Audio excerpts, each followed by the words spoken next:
Good morning everyone. कैसे हैं आप सभी? आई होप आप सभी लोग अच्छे होंगे, स्वस्थ होंगे, अच्छे से पढ़ाई कर रहे होंगे।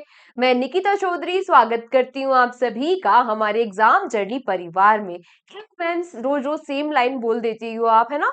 तो हमें भी याद हो गई, लाइन चेंज कर लो। क्वेश्चन चेंज हो रहे हैं ना रोज, तो लाइन पे ध्यान मत दो। चलो स्टार्ट करते हैं आज की क्लास को।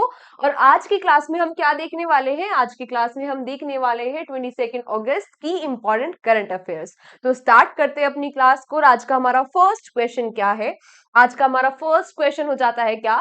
विच of the following organisation has developed in indigenous kamikaze drone with a range of 1000 kilometre? Kamikaze नाम का एक ड्रोन, स्वदेशी ड्रोन डेवलप कर लिया है। आपसे पूछ रहा है किस कंपनी ने? इस कंपनी ने कामिकेज नाम का ये स्वदेशी ड्रोन को डेवलप किया है, जिसकी रेंज हो जाती है 1000 kilometre.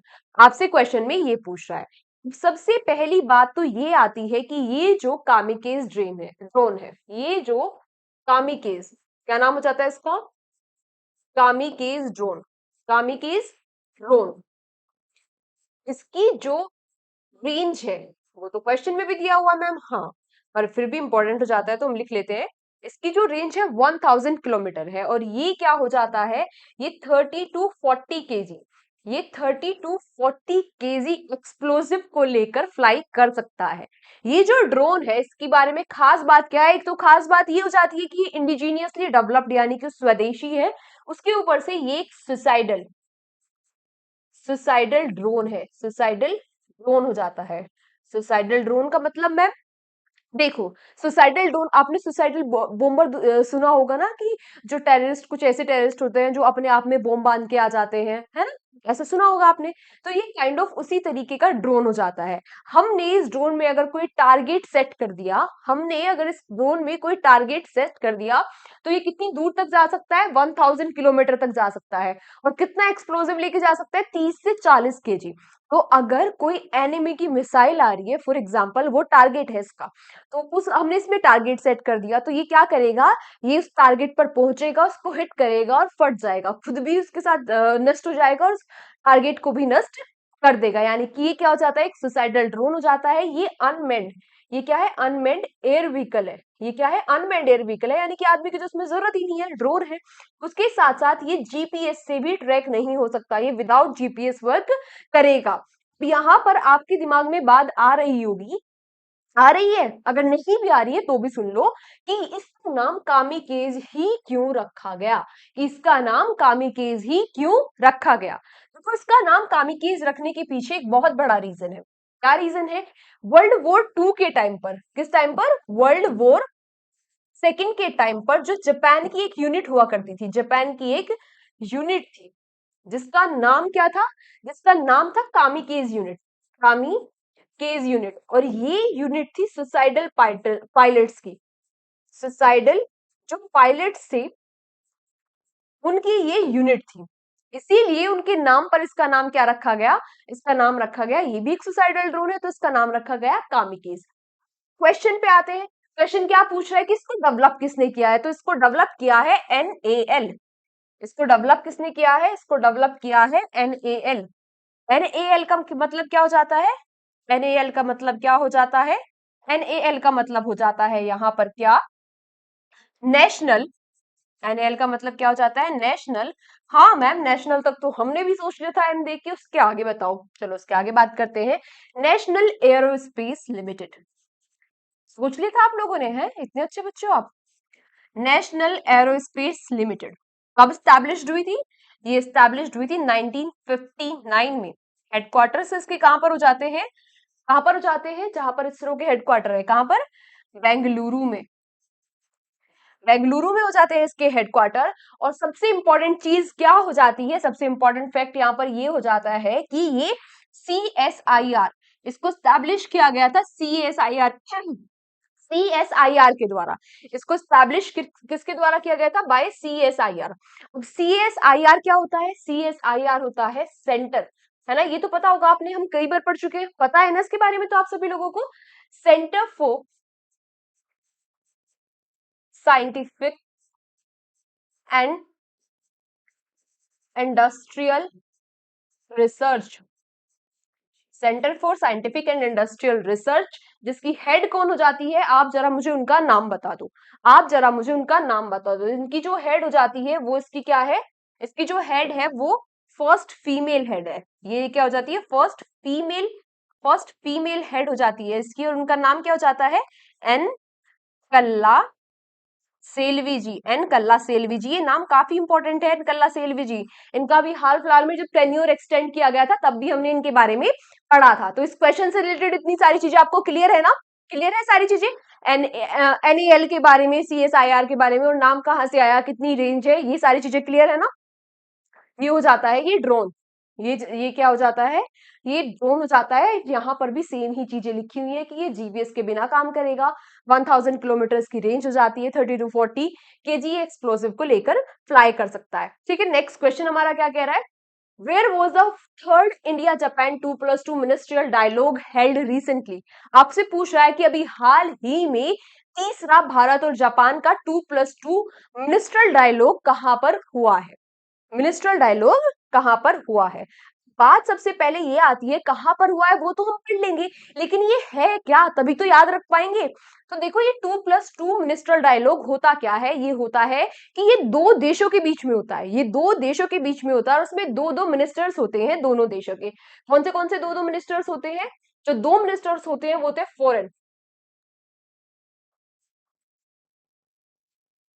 Foreign minister, foreign minister, और उसके साथ साथ डिफेंस मिनिस्टर। यानी कि दोनों देशों के फॉरेन और डिफेंस मिनिस्टर एक साथ बैठते हैं, वार्ता करते हैं, किस किस पर वार्ता करते हैं कि कैसे रिश्तों को और बेहतर बनाया जा सकता है, कैसे डिफेंस के क्षेत्र में और बेहतर रिश्ते बनाए जा सकते हैं। तो इन सभी पर चर्चा की जाती है दो देशों के बीच में। अभी किस देश के बीच में हुआ है, थर्ड एडिशन हुआ है, यानी कि तीसरी बार हम ये कंडक्ट कर रहे हैं, किसके साथ, जापान के साथ 2+2 मिनिस्ट्रियल डायलॉग। पूछ रहा है कि ये हुआ कहां पर है, ये होस्ट किसने किया है, तो होस्ट कहां पर हुआ है, ये होस्ट हुआ है न्यू दिल्ली में। कहां पर हुआ है, न्यू दिल्ली में, यानी कि भारत ने इसको होस्ट किया है। अच्छा, यहाँ पर एक जो इंपॉर्टेंट चीज हो जाती है जो मुझे याद आ रही है वो क्या आ रही है, कि इस बार ये तो थर्ड हुआ है जापान के साथ, फर्स्ट टाइम किस कंट्री के साथ हमने 2+2 जो मिनिस्ट्रियल डायलॉग है ये कंडक्ट कराया था, उस कंट्री के साथ पहली बार ये मीटिंग हुई थी। तो ये किस कंट्री के साथ हुई थी, फर्स्ट टाइम ब्राजील के साथ। इसके भी चांसेस काफी ज्यादा हो सकते हैं कि आपसे पूछ ले कि फर्स्ट टाइम किस कंट्री के साथ कंडक्ट कराई है ये मीटिंग, ब्राजील के साथ। अभी कहां पर हो रही है, न्यू दिल्ली में हो रही है। नेक्स्ट आपसे क्या पूछ रहा है, the tenure of which of the following scheme has been extended for next 5 year. आपसे पूछ रहा है कि अभी हाल ही में किस योजना का जो टाइम पीरियड है उसको बढ़ा दिया गया। आपसे क्या पूछ रहा है, किस योजना का टाइम पीरियड बढ़ा दिया गया। जिस योजना का टाइम पीरियड बढ़ा दिया गया, मैं हिंट देती हूँ, वो योजना स्टार्ट की गई थी, वो योजना स्टार्ट की गई थी कब, 7 मार्च 2019 में, और ये योजना चलने वाली थी 2023-24 तक, 23-24 तक। अब इसको एक्सटेंड प्लस 5 साल और बढ़ा दिया गया, और अब ये योजना 2028-29 2028-29 तक ये योजना चलेगी। योजना का नाम क्या हो जाता है, योजना का नाम हो जाता है प्रधानमंत्री जीवन योजना, प्रधानमंत्री जीवन योजना का नाम हो जाता है प्रधानमंत्री जीवन योजना। टेन्योर बढ़ा दिया गया, योजना क्या हो जाती है, कब स्टार्ट हो जाती है, ये सारी बातें तो एक तरफ, योजना है क्या हमें वो भी तो पता होना चाहिए ना। तो ये योजना क्या हो जाती है, यहाँ पर जीवन की जो फुल फॉर्म हो जाती है वो क्या हो जाती है, जो जीवन की फुल फॉर्म हो जाती है वो क्या हो जाती है, जैव ईंधन, जैव ईंधन वातावरण, जैव ईंधन वातावरण अनुकूल, जैव ईंधन वातावरण अनुकूल फसल अवशेष, अवशेष, अब जैव ईंधन वातावरण फसल अनुकूल अवशेष निवारण योजना, अवशेष निवारण योजना। ठीक है, फुल फॉर्म भी होगी, नाम से थोड़ा थोड़ा समझ में आया होगा, आई होप आप लोगों को। इसका नाम क्या हो जाता है, जैव ईंधन वातावरण अनुकूल फसल अवशेष योजना। अब ये योजना है क्या, ये योजना है क्या, ये जो योजना है इसके तहत क्या किया जा रहा है, इसके तहत जो फसल के अवशेष यानी कि जो फसल में जो एक्स्ट्रा बाय प्रोडक्ट्स बच जाते हैं उनके द्वारा क्या करना है, बायोफ्यूल का निर्माण करना है, उनके द्वारा बायोफ्यूल का निर्माण करना इसका मेन ऑब्जेक्टिव हो जाता है। यानी कि बेसिकली इसमें इसका जो मेन ऑब्जेक्टिव हो जाता है वो ये भी हो जाता है कि बायोमास से एथेनॉल का निर्माण करना, बायोमास से एथेनॉल का निर्माण करना इस योजना का हो जाता है ऑब्जेक्टिव। योजना पर हो गई तक एक्सटेंड की जाएगी, 2028 29 तक ये एक्सटेंड की जाएगी। एथेनॉल को बनाया जाने वाला है, इसके आपको पता है ना एथेनॉल की अब ब्लेंडिंग की जा रही है, किसमें पेट्रोल में भी क्या कहते हैं एथेनॉल को मिलाया जाएगा, है ना। तो इसी के लिए एथेनॉल के बनाने पे इतना ज्यादा फोकस किया जा रहा है। इसका ऑब्जेक्टिव क्या हो जाता है, बूस्टिंग एडवांस्ड बायोफ्यूल्स। नेक्स्ट हमने यहाँ पे किसके बारे में बात करी, यहाँ पर हमने बात करी बायोफ्यूल के बारे में। तो एक क्वेश्चन इससे और रिलेटेड हो जाता है, वो क्या हो जाता है, अभी हाल ही में बीपीसीएल यानी कि भारत पेट्रोलियम कॉर्पोरेट ने पहला biofuel blend high flash biofuel blend high speed diesel bunker है उसको लॉन्च कर दिया है। कहां पर, मुंबई में इस बंकर को लॉन्च दिया है, इसके बारे में हमने अभी बात की है। नेक्स्ट आपसे क्या पूछा है, who has been awarded with the national geo science award for life time achievement 2023, life time achievement geo science award यानी कि भू विज्ञान पुरस्कार से किसको सम्मानित किया गया है, आपसे ये पूछ रहा है। तो ये किसको सम्मानित किया गया है, ये अभी हाल ही में geo science life time achievement award से सम्मानित किया गया है धीरज मोहन बनर्जी को। अच्छा यहाँ पर एक और नाम लिखा हुआ है, क्या नाम लिखा हुआ है, जितेंद्र सिंह। और इसके बारे में तो आप बता दोगे है ना, ये कौन है, हमारे यूनियन मिनिस्टर जाते हैं, बिल्कुल सही बात।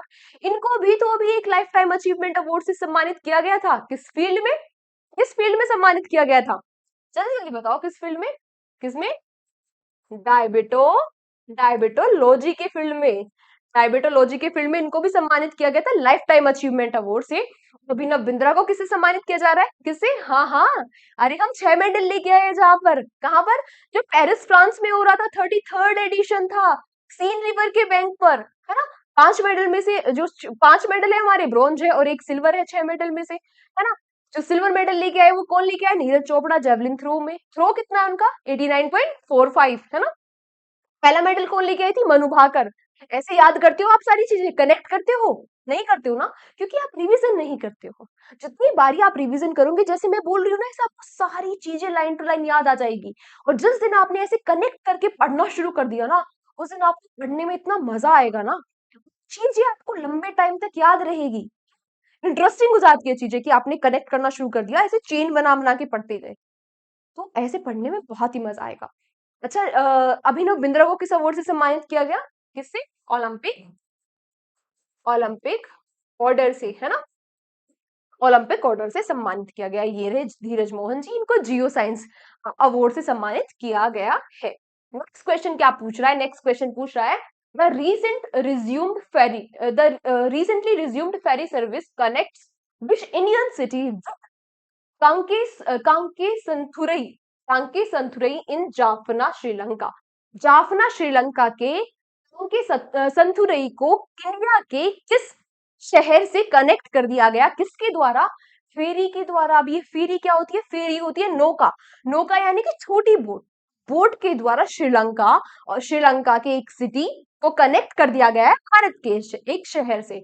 श्रीलंका के शहर का नाम क्या हो जाता है, कांके संथुरई। और भारत के शहर का नाम क्या हो जाता है, आपसे ये पूछ रहा है। तो भारत के शहर का नाम क्या हो जाता है,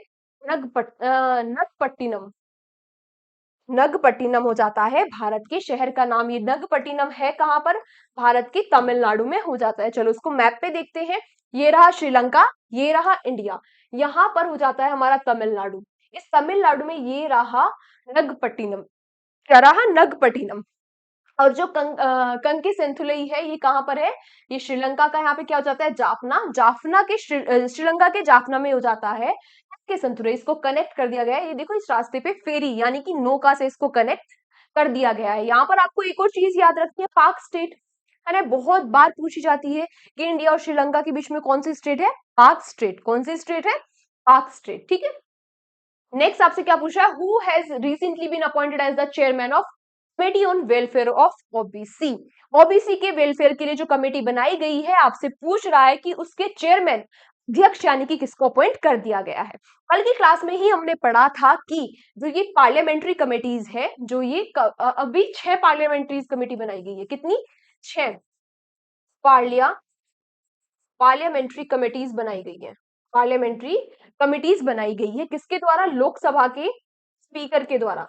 लोकसभा के स्पीकर के द्वारा। और हमारे लोकसभा के स्पीकर सेकंड टाइम कौन है? ओम बिरला जी। तो इनके द्वारा 6 कमेटी बनाई गई है, उनमें से एक कमेटी हो जाती है committee on welfare of OBC. आपसे पूछ रहा है कि इसके अध्यक्ष कौन है, तो इसके अध्यक्ष कौन है? गणेश सिंह। गणेश सिंह हो जाते हैं इसके अध्यक्ष। बाकी 5 के अध्यक्ष कौन है, हम वो भी पढ़ लेते हैं क्योंकि क्वेश्चन वो भी पूछ सकता है। तो बाकी 5 के 5 कमेटी है कौन कौन सी? Committee on public account. जो कमेटी ऑन पब्लिक अकाउंट है, इसके चेयरमैन है के सी वेणुगोपाल। ये किससे हो जाते हैं? कांग्रेस से। कमेटी ऑन पब्लिक अंडरटेकिंग, इसके चेयरमैन हो जाते हैं वैजयंती पांडे, बीजेपी के हैं। कमेटी ऑन एस्टीमेट, ये डॉक्टर संजय जायसवाल, ये भी बीजेपी से बिलोंग करते हैं, इसके चेयरमैन हो जाते हैं।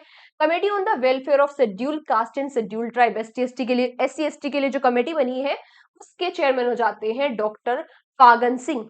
Committee committee on welfare of OBC के चेयरमैन हो जाते हैं गणेश सिंह, ये भी किससे जाते हैं? बीजेपी से। और एक और कमेटी है joint committee on office of profit, अभी इसके चेयरमैन नियुक्त नहीं किए गए हैं। ठीक है, नेक्स्ट आपसे क्या पूछ रहा है? Which country is set to export 1000 megawatt of electricity to India. India को 1000 मेगावाट इलेक्ट्रिसिटी कौन सी कंट्री है जो देने वाली है? चलो मैं देती हूँ आपको यहाँ पर हिंट।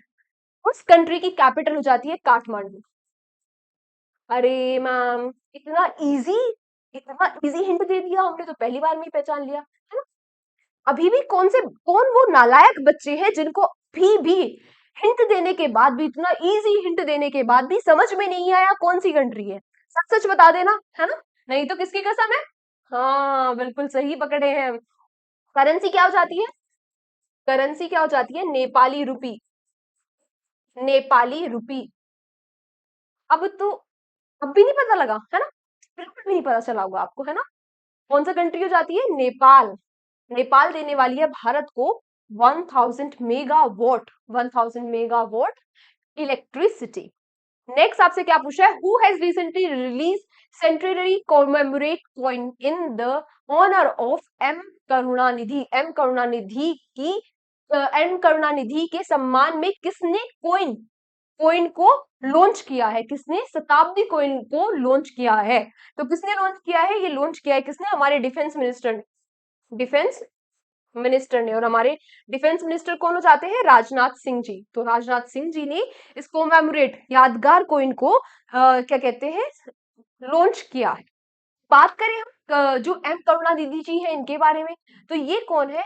ये एम करुणानिधि जी 5 टर्म के लिए सीएम रह चुके हैं तमिलनाडु के। 5 टर्म के लिए सीएम रह चुके हैं तमिलनाडु के। ये 1969 से लेके 2011 तक सीएम थे तमिलनाडु के। इसके साथ साथ कॉइन तो उन्होंने लॉन्च किया है, उसके साथ साथ इनको टाइटन की उपाधि भी दी है। किसने? हमारे डिफेंस मिनिस्टर राजनाथ सिंह ने। नेक्स्ट आपसे क्या पूछ रहा है? नेक्स्ट आपसे पूछ रहा है क्या? Which edition of Divya Kala Mela recently held in Raipur Chhattisgarh. आपसे पूछ रहा है अभी हाल ही में रायपुर छत्तीसगढ़ में दिव्या कला मेला का आयोजन किया गया, इसका कौन सा एडिशन इस बार है? तो इसका कौन सा एडिशन हो जाता है? 17th एडिशन हो जाता है। दिव्य कला मेला कहां पर आयोजित किया गया? छत्तीसगढ़ रायपुर में। इतनी बातें ठीक है, लेकिन ये है क्या? लेकिन ये दिव्या कला मेला है क्या, हमें ये भी पता होना चाहिए। तो ये मेला है क्या? देखो, इसमें जो दिव्यांग लोग हैं, वो लोग इसमें पार्टिसिपेट करते हैं। कौन से दिव्यांग लोग? आर्टिशियंस होते हैं, जो आर्टिशियंस होते हैं। और इसमें इस बार 100+ जो आर्टिशियंस है वो पार्टिसिपेट करने वाले हैं। और ये 100+ आर्टिशियंस 20 डिफरेंट स्टेट और यूटीज के होने वाले हैं। ठीक है, कहां पर हो रहा है? रायपुर छत्तीसगढ़ में हो रहा है। इस बार इसका 17th एडिशन है। क्लियर है? इतनी चीजें क्लियर है ना? Union minister doctor Virendra Singh ने इसका क्या किया है? आयोजन। इसको क्या किया है? इसका आयोजन कर उद्घाटन किया है। नेक्स्ट आपसे क्या पूछ रहा है? नेक्स्ट आपसे पूछ रहा है रिहोलंग रिहो लंग जो है ये बन गई है who has recently appointed as the assistant referee. Assistant referee बन गई है ये for the eight FIFA under 17 world cup, women's world cup. She belongs to which state, आपसे पूछ रहा है कि किस राज्य से बिलोंग करती है। ये जो असिस्टेंट रेफरी बनी है ये भारत की है। ये कहाँ की है? भारत की है। आपसे पूछ रहा है क्वेश्चन में कि ये भारत के किस राज्य से बिलोंग करती है। उससे पहले उससे पहले ये रेफरी कहां पर बनी है? 18th फीफा वर्ल्ड कप में ये रेफरी बनी है। आपको ये पता होना चाहिए कि ये वर्ल्ड कप कहाँ होने वाला है। क्वेश्चन इंपॉर्टेंट हो जाता है, तो जरूरी नहीं है डायरेक्ट यही पूछे कि इनका नाम ही पूछे और यही पूछे आपसे किस राज्य से है। हो सकता है ना, हो सकता है आपसे पूछेगा, इधर उधर से क्वेश्चन पूछेगा, फिर आप कहोगे पता नहीं क्या क्या पूछ रहा है। तो हमें ये पता होना चाहिए कि जो 8 फीफा अंडर 17 वर्ल्ड कप है इसको होस्ट कौन कर रहा है इस बार। इसको होस्ट कौन कर रहा है? इसको होस्ट कर रहा है डोमिनिकन रिपब्लिक। कब से स्टार्ट होने वाला है ये? 16th ऑफ अक्टूबर से। 16th ऑफ अक्टूबर से ये स्टार्ट होने वाला है। अच्छा, अभी इसका करंट जो विनर है, अभी करंट जो इसका विनर है वो कौन है? इसका जो करंट विनर है वो है स्पेन। करंट विनर कौन हो जाता है इसका? स्पेन हो जाता है। इस बार इसका 8th एडिशन है, इस बार इसका 8th एडिशन है। तो फर्स्ट टाइम कब हुआ था? फर्स्ट टाइम ये 2008 में हुआ था। इस बार इसका 8th एडिशन है। फर्स्ट टाइम ये 2008 में हुआ था। और जो ये रिहोलंग है ये किस राज्य से बिलोंग करती है? ये मेघालय से बिलोंग करती है। मेघालय से ये बिलोंग करती है। ये रही रिहोलंग जी मेघालय की। कुछ वन लाइनर क्वेश्चन हम फटाफट से देख लेते हैं। अभी हाल ही में जो सीएम सुप्रिया इन्होंने लॉन्च कर दिया मुख्यमंत्री बाल पोषक आहार योजना। कहाँ पर लॉन्च कर दी है योजना? हिमाचल प्रदेश में। नेक्स्ट आपसे पूछा अभी हाल ही में नेपाल में एक फेस्टिवल सेलिब्रेट किया गया। इस फेस्टिवल का नाम क्या हो जाता है? जैनी जैनी पूर्णिमा। इसको हम श्रावणी पूर्णिमा या फिर क्वाती पूर्णिमा या ऋषि पूर्णिमा भी कहते हैं। कहां पर सेलिब्रेट की गई? नेपाल। नेक्स्ट आपसे पूछा भी जो युवराज सिंह जी का स्कोर था कि उन्होंने एक ओवर में 36 रन बनाए थे, इसको ब्रेक कर दिया है किसने? डेरियस डेरियस ब्रिजरस ने। इन्होंने 39 रन बना लिए हैं एक ओवर में। नेक्स्ट आपसे क्या पूछ रहा है? नेक्स्ट आपसे पूछ रहा है क्या कि अच्छा अभी कब 20 अगस्त को सेलिब्रेट किया गया वर्ल्ड मॉस्किटो डे? 20 अगस्त को क्या मनाया गया? World mosquito day. आज के क्वेश्चन यहीं तक थे। अब फटाफट से हम कल के क्वेश्चंस का रिवीजन कर लेते हैं। क्लास अगर आपको अच्छी लगी हो तो कमेंट बॉक्स में जरूर बताना, और अगर आपके कोई सजेशंस हो तो आप कमेंट बॉक्स में अपने सजेशंस भी दे सकते हैं। आई विल ट्राई कि अगर आपके सजेशंस अच्छे हुए, सब बच्चों के लिए हेल्पफुल हुए, तो मैं उनको इम्प्लीमेंट करने की कोशिश करूंगी।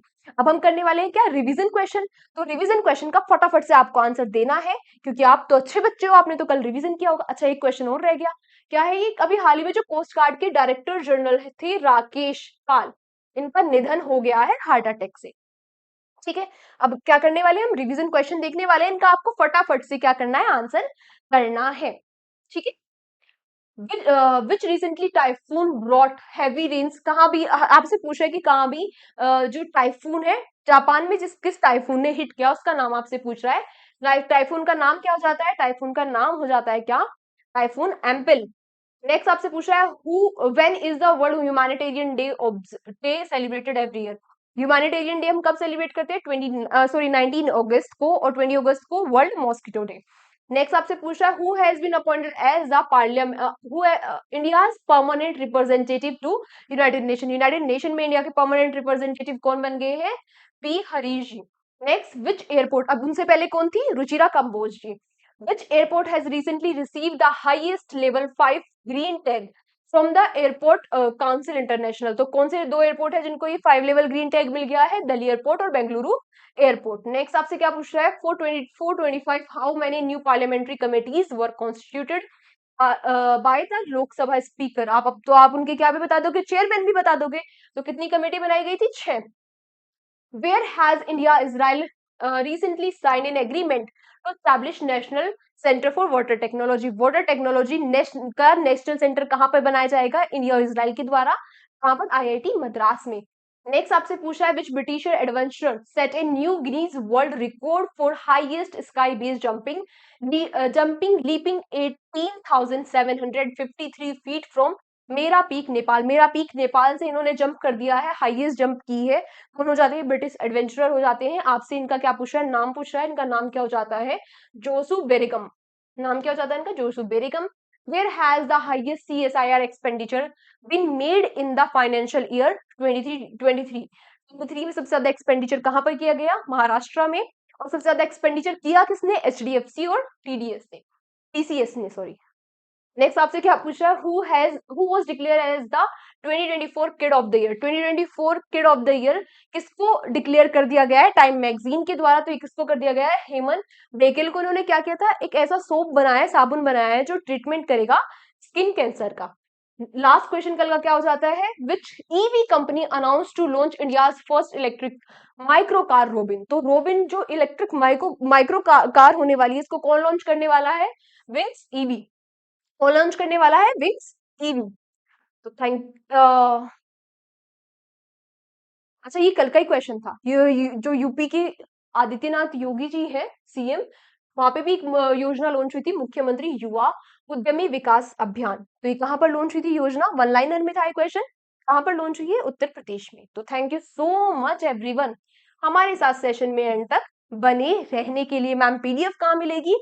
पीडीएफ मिलेगी आपको कहां पर? हमारे एग्जाम जर्नी के टेलीग्राम चैनल पर, ठीक है। 7,000 प्लस बच्चे वहां पर जुड़े हुए हैं, आपको यहाँ पर डेली पीडीएफ मिल जाती है। आज की क्लास को हम यहीं तक रखते हैं। कल के सेशन में आप सभी लोगों से फिर मुलाकात होगी। तब तक अपना ध्यान रखिए, अच्छे से पढ़ाई करते रहिए, अच्छे से रिवीजन करते रहिए। पढ़ाई करने के साथ साथ रिवीजन भी बहुत बहुत जरूरी है। इवन ज्यादा कोर्स करने से अच्छा है कि ज्यादा रिवीजन करो। मतलब कोर्स पूरा करो, मैं ये नहीं कह रही हूँ छोड़ दो, लेकिन जितनी बार रिवीजन करोगे उतना ही फायदा होगा। नया नया रोज पढ़ते रहोगे तो कोई फायदा होने वाला नहीं है। इसलिए मैं आपको क्या कहती हूँ, जैसे मैं आपको कहती हूँ कि अपना पूरा वीक फ्रेम करना है, तो ऐसे ही अपना पूरा वीक फ्रेम करना है। इसलिए मैं आपको इंस्टाग्राम में बार बार रिमाइंड कराती रहती हूँ कि टारगेट सेट कर लिए है ना, टारगेट सेट कर लिए है ना। ठीक है, तो अपने टारगेट सेट करके रखने हैं, अपने दिन के टारगेट भी सेट करने हैं और अपने वीक के टारगेट भी सेट करके रखने हैं। हाँ?